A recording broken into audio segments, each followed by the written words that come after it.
I thought I was in a really good place with my girlfriend. But after meeting my work partner's wife, I'm noticing all the differences in their personalities. And it's making me jealous about what kind of relationship I could have. Sarah and I were together for 6 years. Looking back on that time, I often told myself that 6 years was long enough for two people to understand each other without needing too many explanations.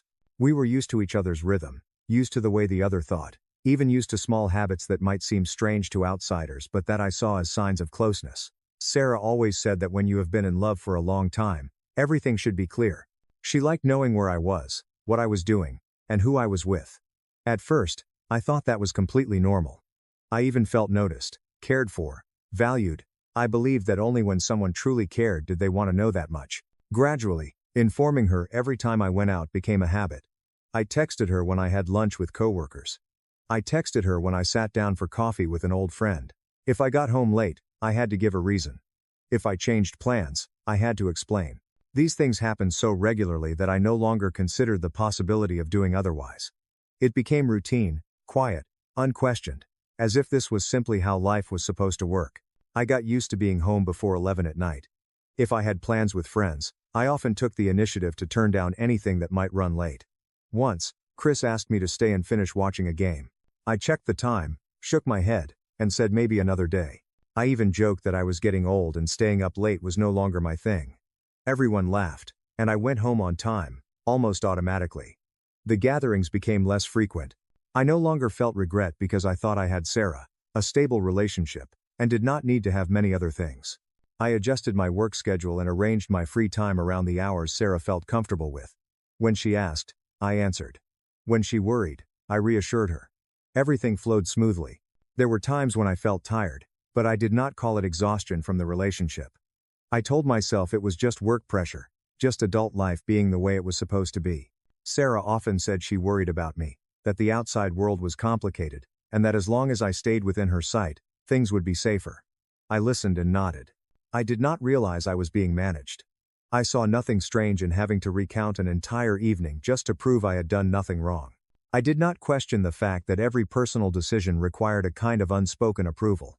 I confused control with care, and I mistook a sense of security for happiness. Sometimes I wondered whether other couples lived the same way, then answered myself that long-term love was supposed to be like this, that after 6 years people no longer kept distance. They blended into each other until boundaries faded. I believed that, and I believed my relationship was on the right path. Sarah often said she only wanted to know so she could feel at ease. She disliked ambiguity. I understood and went along with it. I told her even the smallest details, sometimes before she even asked, believing that transparency was the best way to protect a long-lasting relationship. There were evenings when I lay beside Sarah and thought that my life had already been arranged. My job, my relationship, my schedule, everything was in order. I did not have to think too much, did not have to make difficult choices. I once believed that was a kind of luck, a sign of a relationship that had reached maturity. At the time, I felt calm inside that structure. There was a sense of stability that came from knowing what tomorrow would look like. I convinced myself that this predictability was something people worked toward, not something to question. That changed when work brought me into contact with Michael, a new business partner. He was a few years older than me, straightforward in the way he spoke, and easy to get along with. In our first conversations, I learned that he was married. I only caught fragments, that his wife's name was Laura, and that they had been together for a long time. When Michael suggested a more casual meeting so we could talk business more easily, I agreed without much thought. It felt normal, practical, nothing out of the ordinary. I did not expect that meeting to shake everything I had believed for 6 years.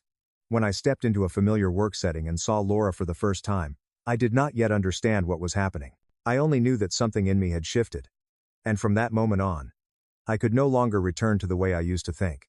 Michael and I had worked together for a short time, just long enough for me to see that he was someone who worked with principles but was easy to be around. In long meetings, he often mentioned his family in a calm tone, as if it were simply a natural part of life, not something to show off. Michael said he had been married for 10 years, had a son named Ethan, and from the way he spoke, I imagined a long marriage that must be full of responsibility, heavy at times, occasionally exhausting. The meeting with Laura happened over a casual meal after we finalized a few important items. I walked in with polite intentions, a few small talk lines prepared, and a slight worry that I might be intruding on their family time. But from the very first moment, Laura made me pause with how natural she was. Her gentle smile, her relaxed way of starting a conversation, as if I were an acquaintance rather than her husband's new business partner. Laura greeted me by name, said she had heard Michael mention me a few times, then asked whether my new job had been keeping me up at night, her tone caring rather than probing. Michael looked at Laura the way one looks at a close friend, and Laura returned it with an easy expression. No guardedness, no territorial signals. They spoke in short sentences, teased each other just enough, and sometimes laughed at small things I could not quite understand, yet found unexpectedly endearing. Ethan ran out from inside, hugged Michael's leg, then looked at me. Laura introduced me to her son as someone within their circle, not as a stranger to be wary of. Michael bent down to ask about school, and Laura cut in to remind Ethan that he had promised to clean up his toys that evening. Everything flowed smoothly, but within that smoothness, there was rhythm, coordination, and the feeling that they were on the same team. What unsettled me most was the quiet way they respected each other. Michael received a work call and stepped outside to take it, while Laura stayed with me and Ethan, continuing the unfinished conversation. She did not ask who was calling, did not glance at his phone, and did not show irritation. When Michael came back, Laura did not demand an explanation. Michael simply said, "I need to take care of something. I'll stop by tomorrow." And Laura nodded. "Okay. Just make sure you eat something before you go." Watching them, I suddenly understood that Laura knew when she needed to know, and otherwise she let Michael breathe. Michael did the same. He did not avoid anything, nor did he need to prove his innocence. They shared because they wanted to, not because they were required to. In that moment, I clearly felt the twist. They respected each other's privacy even after 10 years and with a child. I had believed that long love meant clinging tightly, knowing everything, leaving no distance, but they had just enough distance, and that was what made them light. Without warning, I thought of Sarah, of the familiar questions, the familiar limits, and the familiar suffocation I had mistaken for care. I wondered why a 10-year relationship could still feel so comfortable, while my 6-year relationship kept growing tighter. I did not say it out loud, but in my mind I began to compare, piece by piece, habit by habit, reaction by reaction. When Laura stood up to get water for Ethan, she asked if I wanted more ice, then smiled and said, "Michael always forgets to ask other people. I have to remind him all the time." Michael looked at Laura and replied softly, "I'm learning," then reached out and touched her shoulder in a casually affectionate way. My chest tightened at a thought I did not want to admit, that it had been a long time since Sarah and I had gestures like that, and that maybe the problem was not that we were busy, but that we had stopped wanting to try. I began to watch them more closely, and what I saw made it impossible for me to look away. After that meeting, I began paying closer attention to how Michael and Laura talked to each other in the workdays that followed. It was not polite checking in for form's sake, but short, timely exchanges, as if they genuinely wanted to share rather than seek reassurance. Michael might text Laura about something small at work. Laura would reply calmly, and the conversation would end there. No dragging on, no probing deeper. I realized they asked because they were curious about each other's worlds, not because they were anxious or suspicious. When Michael mentioned a tense meeting, Laura did not ask for details. She only reminded him to eat something that night so he would not be too tired. When Laura said Ethan had been having trouble sleeping, Michael listened, nodded, and said he would take their son out over the weekend. Everything moved lightly, yet it felt full. They laughed together a lot. Not loud or showy laughter, but very small moments, a mistimed comment, a knowing glance. I saw them laugh when recalling an old memory, laugh when their son mispronounced a word, laugh when both of them realized they had forgotten to buy some trivial item. Their life could not have been easy, but they chose to be together with a sense of ease and warmth. Watching them, I could not help comparing them to Sarah and me. I tried to remember the last time we had a conversation that was not about solving something. I thought about our recent messages. Mostly notices that I would be home late, reminders not to forget to eat, and questions about where I was. None of those were wrong, but put together, they felt more like a checklist of things to know than a real conversation. I realized I had grown used to telling Sarah what I was doing instead of telling her what I was thinking. We exchanged information regularly, but rarely shared feelings. When I was tired, I said I was tired. When Sarah worried, she said she was worried. Then we both went on with our days, without going any deeper. The secondary twist came slowly but clearly. Could not remember the last time I had genuinely wanted to devote an entire evening to Sarah. Not because I lacked time, but because my mind always went ahead to how that evening would unfold. What questions would be asked? What limits would need to be remembered? That thought held me back, and I had not realized I was avoiding her. One afternoon, Michael mentioned that the previous weekend, he and Laura had simply stayed home, cooked with Ethan, and rewatched an old movie. He said it casually, as if it were nothing special. But listening to him, I heard a choice. They chose to be together, chose to spend time with each other, not out of obligation, but because they wanted to. I compared that with my own weekends. Sarah and I still saw each other, but most of our time revolved around familiar routines, eating at the same places, going home at the usual hour, saying the same things. I had never thought that was a problem until I saw that another relationship could still feel fresh after 10 years. A quiet sense of envy settled in me. I was not jealous of Laura, and I did not want to be Michael. I was jealous of the feeling of being in a relationship where closeness did not come with tension. I was jealous of the way Michael could talk about his family in such a light, unburdened tone. At times, I wondered whether I was being too hard on Sarah. Then I thought back to the times I wanted to invite friends out to eat, the times I came home later than expected, the times I had to explain myself in great detail just to keep things calm. I began to see that the suffocation did not come from one major incident, but from small details repeated every day. Those thoughts stopped me from seeing my relationship the way I used to. I was no longer sure whether I was living in a relationship built on sharing, or simply maintaining a habit that had stretched on over time. I started to compare, and the more I compared, the more clearly I saw the gaps I had once ignored. When I recognized that, I knew I would no longer be able to pretend that everything was still fine as it had been before. After days of watching Michael and Laura, I began to look back at my own relationship through a different lens. Things I had once considered normal suddenly became clearer. I remembered the times Sarah asked me to recount every meeting, every meal, every night out in detail. She never forgot to ask who I was with, what time I got home, and what we talked about. I answered naturally, as if it were a habit deeply ingrained in me. There were evenings when I had just sat down with friends, and my phone would vibrate. Sarah's messages were never accusatory, but they always asked for confirmation. Where I was, how much longer I would be out. I replied thoroughly and felt reassured when I saw that the message had been read. At the time, I believed I was doing the right thing to keep the peace. After 11 at night, I was not supposed to be out. Even when I was just sitting with Chris, my close friend from college, I still had to get up and leave. Chris often joked that I was racing against some invisible deadline. I laughed it off, made an excuse, and left on time. On the way home, I usually told myself that going back early was fine, that there was nothing to miss. The gatherings gradually became less frequent. I started turning them down on my own, before Sarah even had a chance to ask. I knew that if I stayed out longer than expected, she would worry. If I went out too often, she would be exhausted. If I met people she did not like, things would become tense. I chose what felt like the simplest option: staying home. Every time I wanted to spend time with friends, Sarah always had a reason to object. Someday, she said she was tired and needed me nearby. Some days, she said, the outside world was full of risks.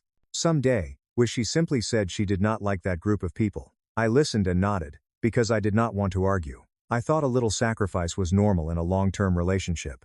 Gradually, I grew used to adjusting my schedule around Sarah's emotions. I arranged meetings into shorter time slots. I limited activities that might run long. I always calculated what I should say before saying it. I had grown so accustomed to this that I did not realize what I was trading away. The twist came when I asked myself a very simple question: whether I still wanted to spend time with Sarah. That question startled me. I realized I was no longer as eager as before. Not because I no longer loved her, but because every time I was with her, I had to be on guard. I thought about the questions that would come, the boundaries I had to remember, and that feeling wore me down. I began to feel guilty simply for wanting to live at my own pace. I felt selfish for wanting to stay out a little longer with friends, for wanting to come home a bit later, for wanting an evening that did not require explanations. I blamed myself for thinking that these desires might hurt Sarah. One evening, Chris called and asked me out to dinner. I stared at my phone for a long time before answering. I thought about Sarah, about the timing, about what I would have to text. In the end, I turned him down and said maybe another time. When I set the phone down, I felt hollow inside. I realized I had missed something, though I could not name it. I started comparing myself to Michael. He had a family, a child, responsibilities. Yet he still had space of his own. Laura understood that and respected it. I wondered why I, someone without those kinds of ties, was living with such a strong sense of limitation.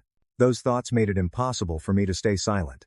I understood that if I continued like this, I would drift farther and farther from myself. I did not want to become someone who always had to ask for permission just to breathe. I did not want my relationship to function solely on endurance.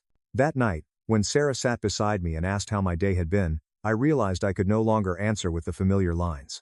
I knew I needed to speak honestly with her, even though I understood that the conversation would be difficult and might change everything in ways I had never dared to imagine. That evening, I chose to speak first.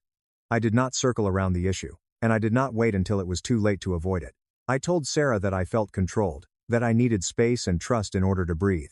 I kept my voice calm and explained that what I wanted was not secrecy, but autonomy in the smallest parts of daily life.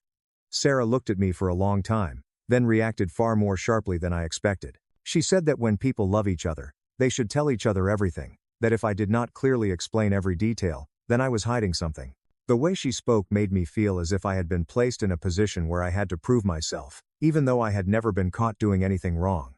I tried to say that telling everything was not the same as sharing. I said that sharing was something people chose to do, while telling everything that happened when it was demanded. Sarah cut me off and said I was playing with definitions, that if I had nothing to hide, then explaining things in detail should not be difficult. The conversation quickly shifted direction. Sarah said I had changed lately, that I wanted more freedom because I no longer loved her the way I used to. Hearing that made my chest feel heavy. I had never said that I did not love her, yet in Sarah's interpretation, my desire for space became proof of emotional distance. I explained that emotions did not always express themselves through control. I said that I still cared, still wanted closeness, but did not want to live in a habit of constant reporting. Sarah shook her head and said that was how she felt safe, and that if I loved her, I should understand that. The secondary twist came when she said it very plainly. She said that if I did not follow those rules, she would not feel safe in this relationship. That sentence left me silent. I realized everything was being placed on a scale where love came with conditions, and those conditions were far from small. I asked Sarah whether she trusted me. She replied that trust was one thing, prevention was another. She said the outside world was complicated, that men often changed when given freedom. I listened and felt myself being pushed into a mold I had never chosen. The conversation grew tense. I said those rules were exhausting me. Sarah answered that if I was tired, maybe it was because I lacked the patience for a serious relationship. I realized we were talking about the same thing, but from two entirely different frames of reference. I said that to me, love meant trusting the other person enough to let them be themselves. Sarah said that to her, love meant knowing everything so she would not get hurt. Between those two definitions, I saw a vast gap. It was a gap that could not be filled with apologies or temporary compromise. For a moment, I considered taking my words back, choosing the familiar path of softening myself so everything would settle. Then I remembered the guilt I felt for wanting to stay out with friends, the times I had calculated every message before sending it. I knew that if I stepped back now, I would continue living inside that same loop. Sarah looked at me and asked what I wanted. I answered that I wanted a relationship where I did not have to ask for permission to live at my own pace.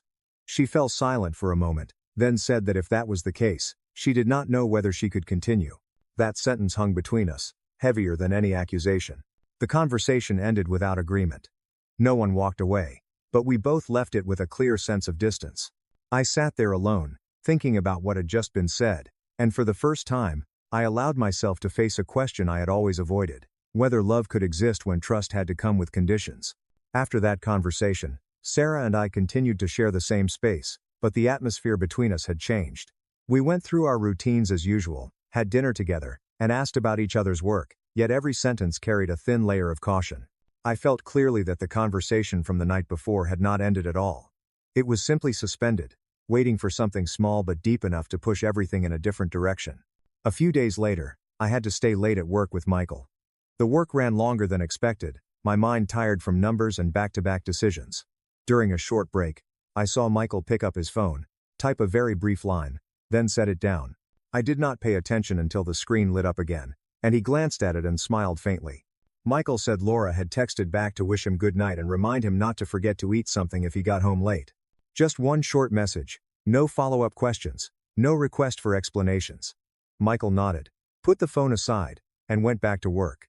The moment passed quickly, but it left me standing still for a few seconds longer than necessary. I realized there was no long exchange between them. Laura did not ask where he was, who he was with, or when he would be home. Michael did not rush to prove anything either. They shared just enough to know the other person was there, still cared, without needing control. Watching that, I felt a very clear emptiness open up inside me. I thought of Sarah. If it had been her, the message would not have ended with one line. There would have been more questions about why I was working late, who else was there, and what time I planned to leave. I had always thought that was care, that it was reasonable concern. But placed next to the way Michael and Laura communicated, I began to see that the difference was no longer about degree, it was about foundation. The twist became very clear in my mind. The problem was not that Sarah cared too much, it was that she did not trust me. Her care always came with the assumption that if she did not control things, something bad would happen. Laura, in her own way, had chosen to trust first and let that trust become the ground for every interaction. On the way home that night, I thought back over my 6 years with Sarah. I remembered the early days when we used to talk for hours, telling each other scattered thoughts, emotions we did not yet know how to name. Back then, I shared because I wanted to, and Sarah listened because she was curious about my world. Everything felt natural, without needing to be turned into rules. Gradually, those conversations became less frequent. We still talked, but the content shifted to things that needed to be known. Where I was, what time I would be home, and whether I was busy the next day. Sarah shared her schedule with me, too, but mostly so I would have the information, not so we could share feelings. We exchanged updates regularly, yet grew farther apart. I realized we had stopped sharing a long time ago. I just had never named it. I had assumed familiarity meant understanding, that being together no longer required many words. But looking at Michael and Laura, I saw that they still shared, even after 10 years, even with a child, in very simple ways. That was the moment I understood that what was breaking between Sarah and me was not a misunderstanding, but a difference in how we understood trust, closeness, and what it meant to truly be together. We existed beside each other, but we were no longer truly together. I stayed in the relationship through habit, through responsibility, through avoiding conflict. I chose silence to keep things calm, but that calm did not bring peace. It carried a slow, steady erosion. That night, Sarah texted to ask why I was getting home late. I answered fully, as I had done for years. When I put my phone down, I no longer felt the familiar sense of relief.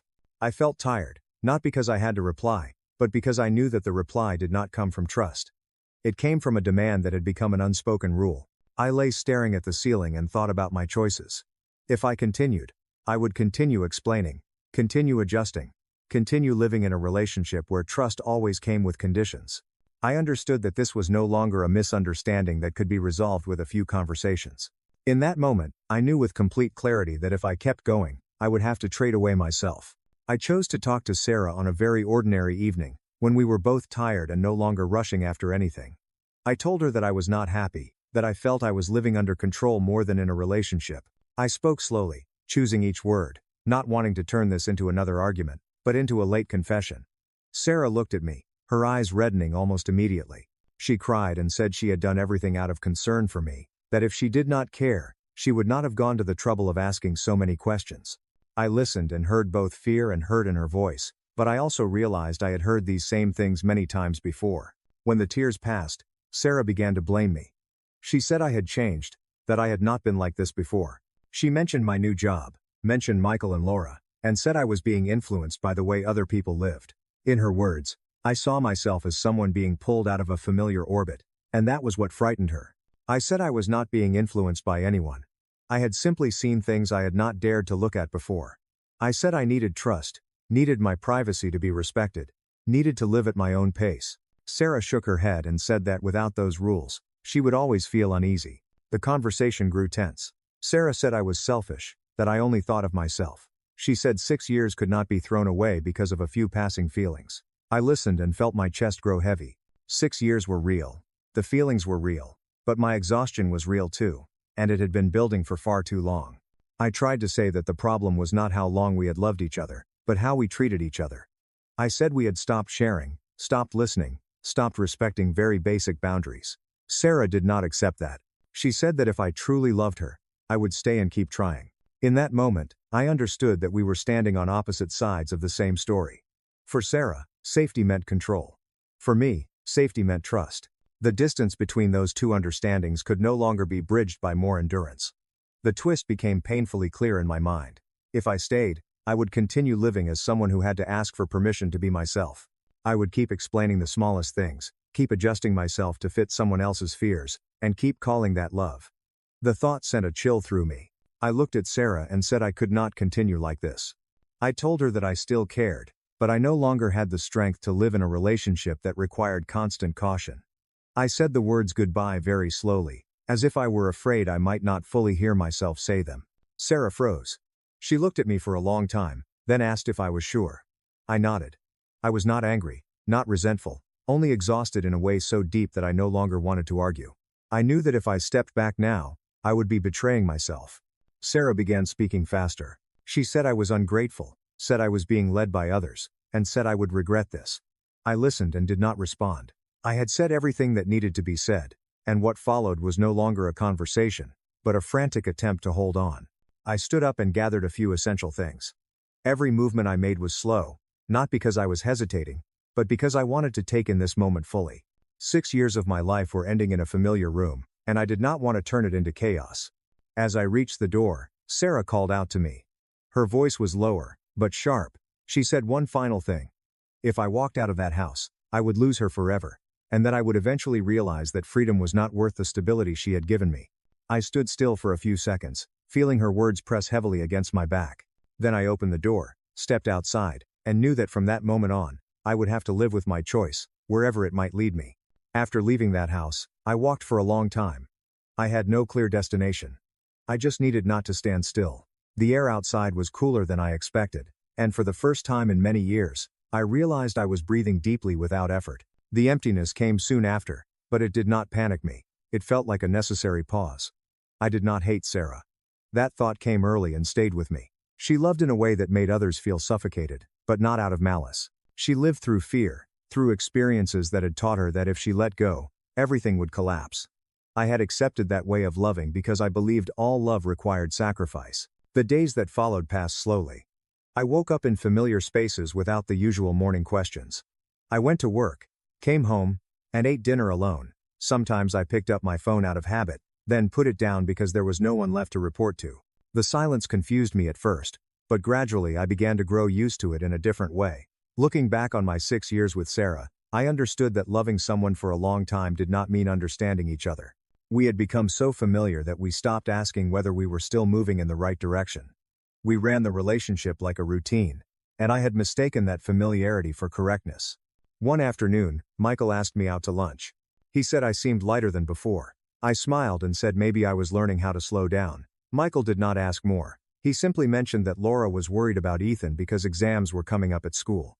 The way he spoke was still calm, as if everything rested securely on trust. I thought of Laura, of how she listened without probing, of how she let Michael decide his own personal spaces. Michael and Laura were not perfect. I knew that. They were tired at times. They had tense days, but they shared, respected, and chose each other every day. Not through rules, but through trust. I began to understand that a healthy relationship is not about managing each other. It does not require knowing every step the other person takes. It needs enough trust for each person to remain themselves, and enough care to want to return to each other after those separate spaces. There were evenings when I sat alone and missed Sarah. I missed old memories, the times we laughed together over very small things. Those memories did not disappear just because we had broken up. But I also remembered the exhaustion, the guilt of wanting to live at my own pace, and I knew I could not go back. I learned to distinguish between love and restraint. I learned to see that someone worrying about me did not give them the right to control me, and that my long acceptance of that control did not make it right. I walked out of a 6-year relationship carrying a lesson I wished I had learned sooner. That lesson did not make me bitter. It made me clear-headed. It taught me that love should not make a person shrink. It should give them more space to grow. At times, I wonder how Sarah is living now. I hope she finds a sense of safety that does not rely on control. I also hope that if one day I enter a new relationship, I will have the courage to say what I need from the beginning, instead of accepting things and staying silent. I do not yet know what my future will look like. I do not know who I will meet or how I will love. But I know one thing for certain, that from this moment on, I will not trade away myself for someone else's sense of security.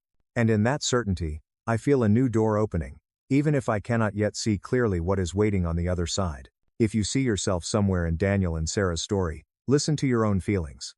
Do not forget to follow the channel and share this story, so more people can find answers for their own relationships.